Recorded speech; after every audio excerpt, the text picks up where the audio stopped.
एक जमीन का टुकड़ा जिसके लिए 3 धर्म और 2 देश पिछले 75 सालों से एक दूसरे के खून के प्यासे हैं। दुनिया में अगर कोई ऐसा मुद्दा है जो कभी शांत नहीं होता तो वह है इजराइल और फिलिस्तीन का विवाद। लेकिन यह झगड़ा शुरू कैसे हुआ? क्या यह धर्म की लड़ाई है या जमीन की?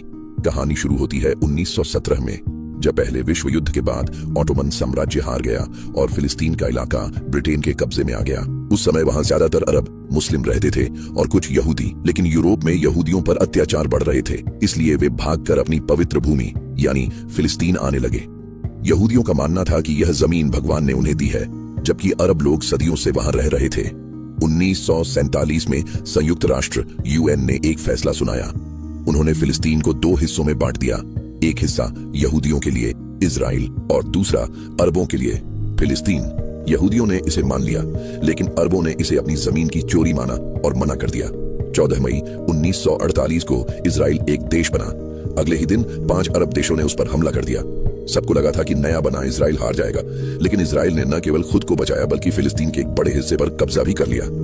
इस युद्ध में 7 लाख फिलिस्तीनी बेघर हो गए, जिसे वे अल नकबा विनाश कहते हैं। इसके बाद 1967 में 6 दिन का युद्ध हुआ, जिसमें इजराइल ने गाजा पट्टी और वेस्ट बैंक पर भी कब्जा कर लिया। आज भी गाजा से हमास के रॉकेट और इजराइल के हवाई हमले इसी पुराने इतिहास का नतीजा है। यह लड़ाई सिर्फ नक्शे की लकीरों की नहीं, बल्कि अस्तित्व की लड़ाई बन चुकी है।